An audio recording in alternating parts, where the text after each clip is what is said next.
Rapido yes sir. OTP please sir. 409. Okay sir. బాబు car ఆగిపోయింది, అందుకనే రాపిడో బుక్ చేశాను. నాకు షుగర్ ఉంది, మనం వెళ్తానికి ఎంత పట్టచ్చు చేసుకోదా. Okay sir.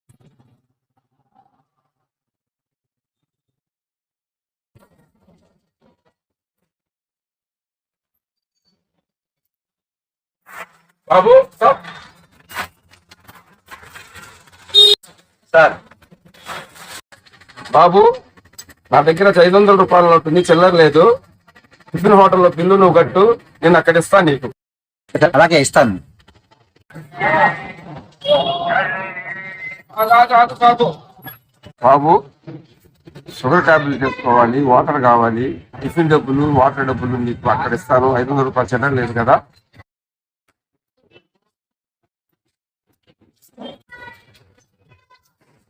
సార్ ఇచ్చేస్తా, అక్కడికి వెళ్ళక ఇచ్చేస్తా. Okay sir. బాబు ఇదిగో నీ డబ్బులు 500. అదేంటి సార్ 500 ఇస్తున్నారేంటి? అవును, రాపిడి బిల్లు 500లేగా. ఇందాక వాటర్లో టిఫిన్ బిల్లు, మెడికల్ షాప్ దగ్గర టాబ్లెట్కి, వాటర్ బాటిల్కి నేనే కదా సార్ డబ్బులు ఇచ్చింది. ఆ డబ్బులు ఏంటి సార్? నీ రాపిడి బిల్లు 500లేగా, మించి ₹1 కూడా ఇవ్వను. ఏం సార్ మీతో డిస్కషన్ చేసుకుంటున్నారు? రాపిడ్ బిల్లు 500 అయింది, అంతకన్నా ఎక్స్ట్రా ఇమ్మంటున్నాడు. ఏంటయ్యా ర్యాపిడ్ బిల్ 500 అయిందంటే ఎక్స్ట్రా అడుగుతున్నావంట? Rafi bill 500 sir. ఇతను మధ్యలో టిఫిన్ అని వాటర్ బాటిల్ అని చేత డబ్బులు ఖర్చు పెట్టాడు సార్. ఆ పేమెంట్ ఇవ్వమంటున్నా సార్ నేను. టిఫిన్కి, వాటర్ బాటిల్కి, టాబ్లెట్కి నువ్వు డబ్బులు ఇచ్చావా? ప్రూఫ్ ఏమన్నా ఉందా? నీ దగ్గర ఏమైనా ప్రూఫ్ ఉందా? లేదు సార్. పేటిఎం నేను కొడితే అన్ని అబద్ధాలే. నీ అవసరాల కోసం పేటిఎం చేసి నాకు సాక్ష్యంగా చేపిస్తున్నావు. నీ రాపిడ్ బిల్లు మాత్రమే ఇస్తా. బాబు ఈ వ్యవహారం తెలియట్లేదు కానీ మీరు తెలుసుకోండి, నేను వెళ్ళిపోతాను. సార్ ఇప్పుడు అతను కూడా వెళ్ళిపోయాడు, మనం ఇద్దరే ఉన్నాం, ఎవరు లేరు. ఇప్పుడైనా నిజం చెప్పండి సార్. అబద్ధాలు ఎందుకు చెప్పు సార్? డబ్బులు ఇవ్వకపోయినా పర్లేదు, నిజం చెప్పండి సార్. ఏం చేసినా ఇంతే, సాక్ష్యం లేకుండా చేస్తా. నీలాంటి వాళ్ళని ఎంతో మందిని మోసం చేశా.